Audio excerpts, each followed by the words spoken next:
আচ্ছা ঠিক আছে, আমি কালকে যে অ্যাট্রিবিউটে একটা টেবিল নিয়েছিলাম এটা আমি আবার ডিলিট করে দিচ্ছি। তাহলে আমরা দেব হচ্ছে অ্যাড ফিল্ডে লিখবো, এটা কিন্তু আমরা দিব দাগ নং, কারণ এটা আমরা দাগ নাম্বার দেওয়ার জন্য নিচ্ছি। আর টাইপটা কি দিব? হ্যাঁ, না আমি তো কালকে প্লট দেই নাই, দাগ নাম্বারের জন্য প্লট দেই নাই তো। টেক্সট দিয়েছিলাম এবং টেক্সট দিয়ে ব্যাখ্যাও দিয়েছিলাম কেন টেক্সট দিয়েছি, কি কারণে দিয়েছি। টেক্সট দিলাম, টেক্সট দিয়ে এখানে 20 দিলাম। এটা কালকে কিন্তু বলছিলাম যে প্লট নাম্বার 4টা থাকতে পারে, 5 ডিজিটের থাকতে পারে বা 1 ডিজিটও থাকতে পারে। তো আমরা এই 20 দেওয়ার মানে হচ্ছে আমরা সর্বোচ্চ 20টা ডিজিটের প্লট নাম্বারও ইউজ করতে পারবো, যদিও সেটেলমেন্ট এটা নাই। ওকে, তো এটা চলে আসলো। আর আমাদের এখানে কাজ নাই, অ্যাট্রিবিউট টেবিল থেকে বের হয়ে যাব। এবার যাব আমরা এডিটর, এডিটরে গিয়ে স্টার্ট এডিটিং দিব। এই যে দুইটা তো অফ করা আছে, শুধু পলিগন, পলিগনটা আমরা এখানে সিলেক্ট করব। সিলেক্ট করে এই যে এখানে একটা ইয়া দেখা যাচ্ছে +1, এটাতে ক্লিক করব। ক্লিক করার পর এইখান থেকে আমরা সিলেক্ট করব যে কোন অ্যাট্রিবিউট টেবিলটাতে আমরা দাগ নাম্বার দিতে চাই। আমরা এটার জন্য তৈরি করছি কি দাগ নং। আমরা শুরু করব, সাপোজ এটা তো আসলে ডিসিশন নিব হচ্ছে ওই ফিল্ড পর্যায় থেকে বা ক্যাম্প থেকে বা জেডুসু পর্যায় থেকে। ওইখান থেকে যদি আমাদের বলে যে এইখানে এই মৌজায় 501 নাম্বার থেকে দাগ শুরু হবে, তাহলে আমরা 501 থেকে শুরু করব। যদি বলে 1-এর থেকে শুরু হবে, 1-এর থেকে শুরু করব। তাহলে এটা ধরলাম যে 1-এর থেকে শুরু, একটা নিয়ে নিলাম, গো।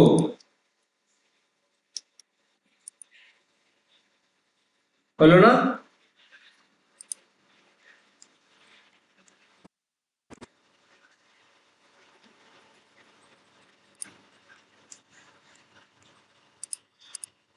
দিয়ে দেই।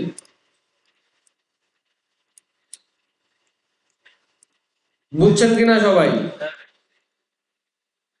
নাকি কোনো কিছু বোঝা যায়নি? না বুঝলে এখনই বলবেন ভাই। আমি কোনো সিকোয়েন্স দেখতেছি না আর কি, যখন যেটা পাচ্ছ এটাই দিচ্ছি, কিন্তু আমরা তো সিকোয়েন্স সবাই জানি।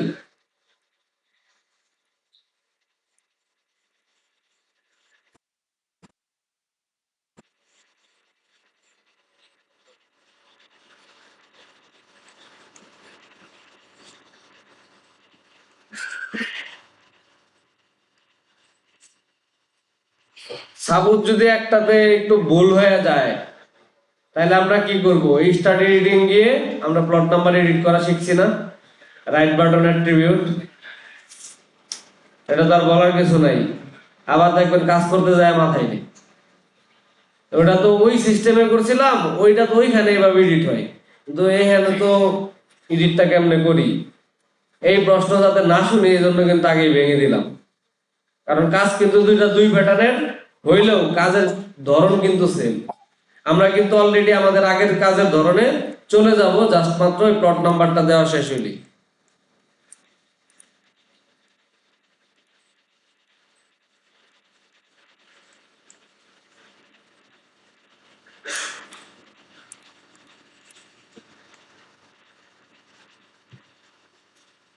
তো মোটামুটি শেষ হয়েছে না? তা আমরা এডিটটা অফ করে দিই, দিলাম অফ করে। আমরা দেখি আমাদের কোনো প্লট নাম্বার বাদ গেল কিনা, এটা চেক দিব কিভাবে? ওপেন অ্যাট্রিবিউট, দাগ নং। যদি এখানে কোনো পলিগনে প্লট নাম্বার না থাকতো তাহলে ওইটা শূন্য হয়ে থাকতো। তার মানে কি, যেহেতু এখানে কোনো শূন্য নেই, তাহলে হচ্ছে আমাদের সবগুলা এই পলিগনে প্লট নাম্বার করেছে।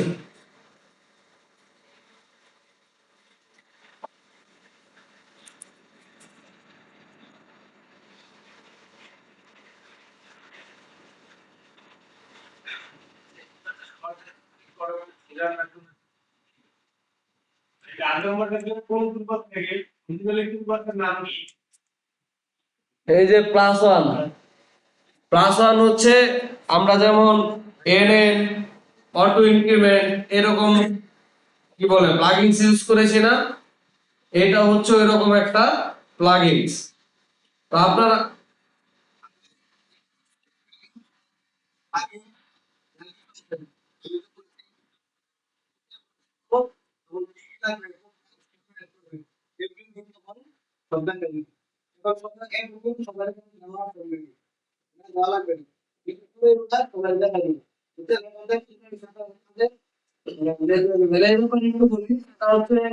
আপনাদের এই কাজটা কমপ্লিট হইলে আমাদের ইচ্ছা আছে যে আজকে আপনাদেরকে আমাদের যে কতগুলা সফটওয়্যার লাগে ওইগুলা ইনস্টলেশনটা টিউটোরিয়াল সহ আপনাদেরকে দিয়ে দিব।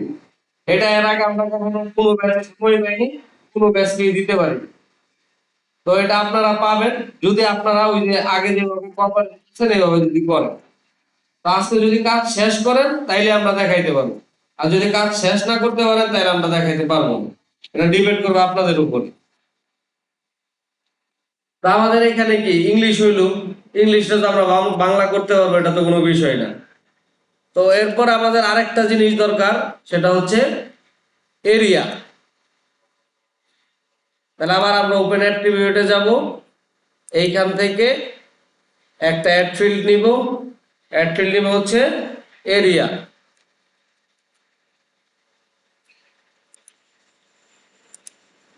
এটা টাইপ দিব আবার ফ্রন্ট বা ডাবল, দুইটা থেকে যে কোনোটা দিলে অসুবিধা নাই। জাস্ট কোনো কিছু যদি টেক্সট আকারে থাকে ওইটার জন্য শুধু আমরা টেক্সট ইউজ করব। ওকে, আর আমরা যদি এরিয়া ক্যালকুলেশন দেই তাহলে আবারও কি ওই লেন্থ যেভাবে নিয়ে আসছিলাম এটাও ঠিক ওইভাবেই ক্যালকুলেট জিওমেট্রি। এই যে এখানে কিন্তু দেয়া আছে যে আমরা কি ক্যালকুলেট করতেছি, এরিয়া। এরিয়া ক্যালকুলেট করতেছি, এরিয়া কি হবে একর, একর ইউএস আমরা এটা দিয়ে ক্যালকুলেট করি। তারপরেও যদি আমরা চাই যে স্কয়ার ফিটে করব, স্কয়ার কিলোমিটারে করব, অপশনগুলো আছে। আমরা মূলত করি একর ইউএস দিলাম, ওকে চলে আসছে না? এটা যদি শর্টে সেন্ডিং করি, কি ব্যাপার এরকম করতেছে কেন? আচ্ছা যাই হোক, প্রপার্টিস নিউমেরিক, এটা হচ্ছে 4 ঘর, এটা হচ্ছে 4 ঘর, আর এটা হচ্ছে প্যাডউইথ 0। ওই যে মানে 0.5 এর উপরে থাকলে হচ্ছে লেভেল কাউন্ট করে দিবে আর কি। ওকে, ম্যাথের হিসাবটা আমাদের দাগ নাম্বার প্লাস হচ্ছে এরিয়া চলে আসছে। দাগ আর এরিয়া যেহেতু চলে আসছে, তাহলে আমরা যদি এটাকে ইয়া করতে যাই, শো করতে যাই, আমরা আগে নরমালি কি শিখছি? নরমালি শিখছি যে এখান থেকে এটা অন করে এটা দিয়ে দিব, আমার শো হয়ে যাবে। এটা হচ্ছে সৌতনি, সৌতনি এমজে। আমরা নরমালি কি জানি যে এটাকে আমরা দিলাম ধরেন 6 করে দিলাম, তা আমাদের নরমালি বাংলা চলে আসলো, সেন্টারে চলে আসছে, ভালো কথা। কিন্তু এখন আমি এই দাগ নাম্বার আর এরিয়া দুইটাই একসাথে দেখতে চাই, তাহলে সেই ক্ষেত্রে করণীয় কি? সবাই একটু খেয়াল করেন যে আমি এই জায়গায় দাগ নাম্বারও দেখবো, এরিয়াও দেখবো। তো সেই ক্ষেত্রে করণীয় কি? এক্সপ্রেশন, এক্সপ্রেশন দাগ নগ অলরেডি চলে আসছে, চলে আসছে। এন্ড পারসন, এন্ড পারসন মানে এন্ড আর কি, B V B V B new life, আবারও এন্ড পারসন, পরে হচ্ছে এরিয়া। ওকে,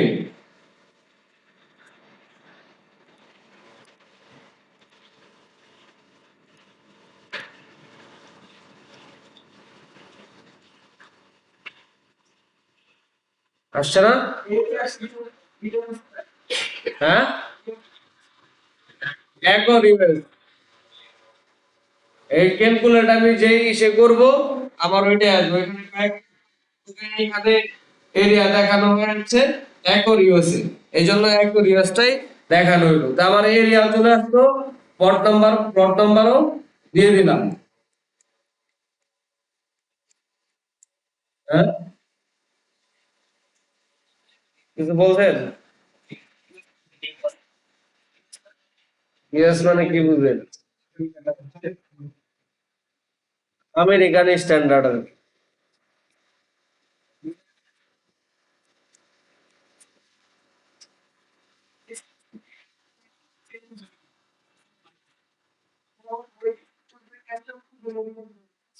একটা প্লটের এরিয়া না, তখন যখন চেঞ্জ হবে তখন আবার আমরা ওপেন অ্যাট্রিবিউটে যাব। সাপোজ এটা আমরা প্র্যাকটিক্যাল করি, ভালো একটা কোশ্চেন করতে। যে অনেক সময় হয় না যে আমাদের এই প্লটটারে ধরেন আমরা এখন দুই ভাগ করে ফেলবো। আমরা দুই ভাগ করতে গেলে কি করব? স্টার্ট রিডিং, তাই না? পলিগনটা সিলেক্ট, যেই পলিগনটা কাটবো ওই পলিগন সিলেক্ট। ভাই এইভাবেই তো বলছিলাম, কেউ দিয়ে বলেন না কষ্ট পাইলে। কাট পলিগন কিসের স্প্লিট? কাট পলিগন সাপোজ এই বরাবর কাটবো, ধরলাম। এটা তো আর ট্রেস করার কিছু নাই, আমাদের তো কোনো সিকোয়েন্স নাই। তাহলে আমরা কাটতেছি, সাপোজ যদি আমাদের বলে যে এখান থেকে 20 ফিট দূরে কাইটা দেও, বা এখান থেকে 20 ফিট দূরে কাইটা দেও, ওইটা কিভাবে দিব এটা তো দেখছি। আচ্ছা, কালকে তো কয়েকজন মিসিং ছিলেন, তাদেরকে একটু দেখাই।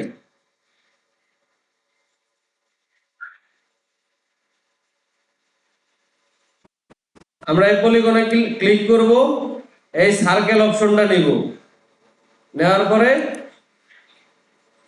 ক্লিক করে রাইট ক্লিক, রেডিয়াস সাপোজ কত মিটার, ধরেন 10 মিটার,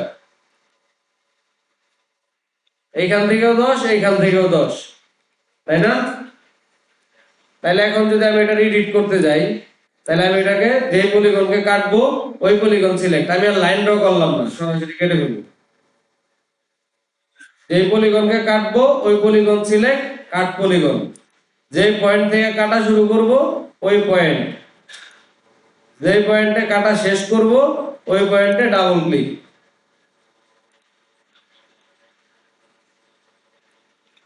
হইল না?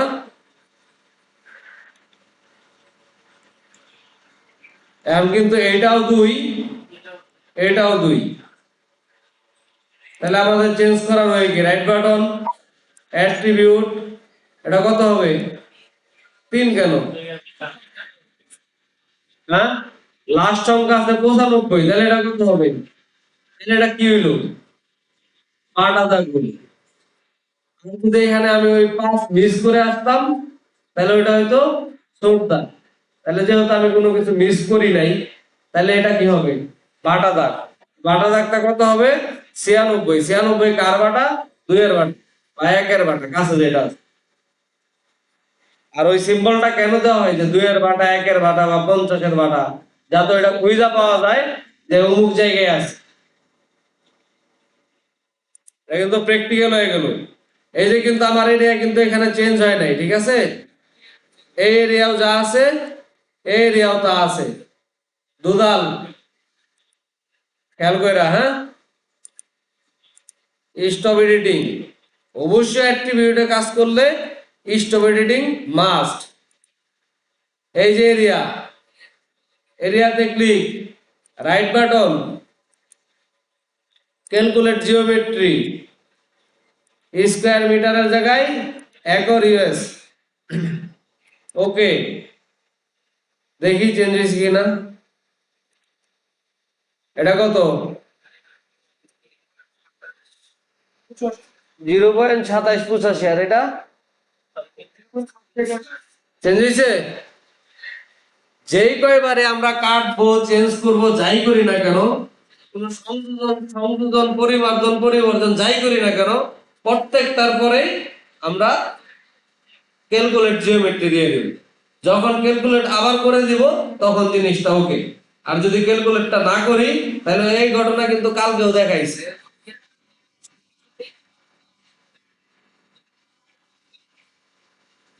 বুঝি নাই, আবার বলেন।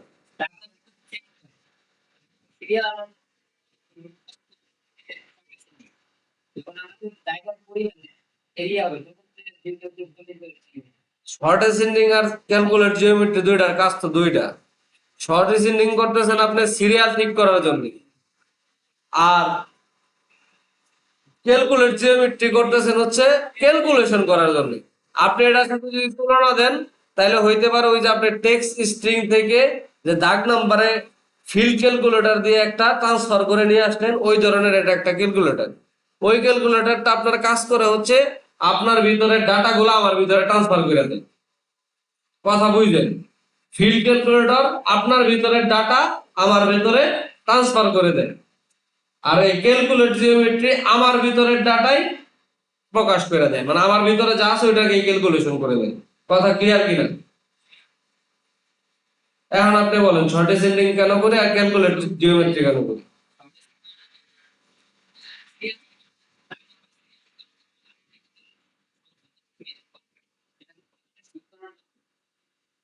না না ভাই, হয় নাই, আপনি আবারও বুঝেন। আমি যদি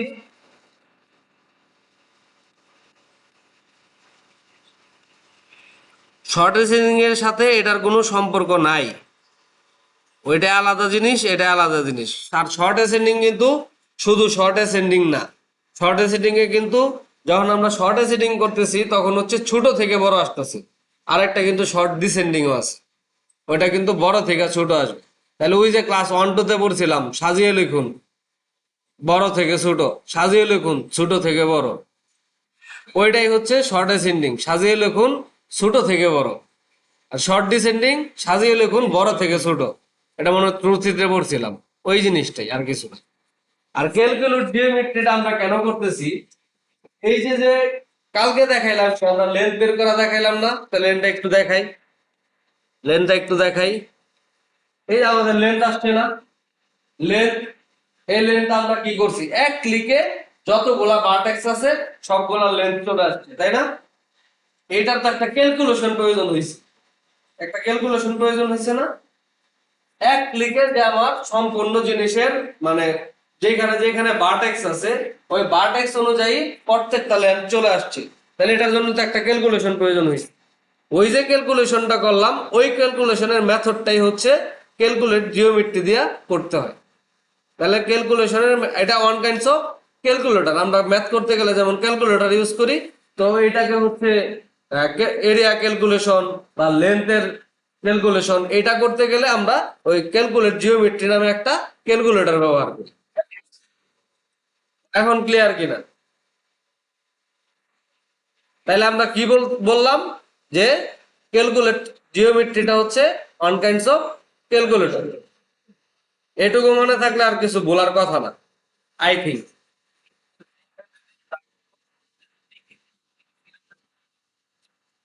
এটা জিএস এর কিছু ভৌতিক সমস্যা থাকে, আই থিঙ্ক এটা যদি আমি কেটে আবার ঢুকি তাহলে ঠিক হয়ে যাবে। এটা অনেক কিছুই পাবেন এরকম, কারণ এখানে একটু ঘটনা আছে। কালকে আমি কেসিনি ঢাকা দিয়ে কাজ করছিলাম, এরপর আমি ওটাকে চেঞ্জেস করি নাই, চেঞ্জেস না করে আমি হচ্ছে কেসিনি পলাশে কনভার্ট হয়েছি। ঠিক আছে, তো এটা আমার উচিত ছিল হচ্ছে নিউ ফাইল নেওয়ার, এই জন্য হচ্ছে তার গামারের থেকে একটু গাওরামি করছে আমি, এই জন্য আমার সাথে আমি গাওরামি করতেছি সোজা কথা। কারণ ওর সাথে যদি আপনি গাড়ের রক্ত তারা করেন, ও আরো এটারে 6 গুণ বেশি তারা করে।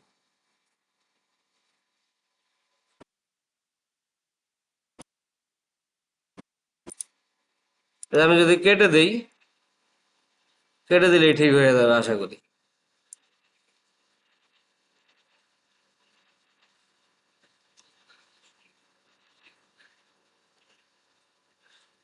আচ্ছা, এরপর আর ধাপ নাই, তাহলে আমরা ভিডিওটা অফ রাখি। এরপর আমরা নেক্সট যে কাজগুলা করে আসছি এর আগে ওইভাবেই কাজ করব।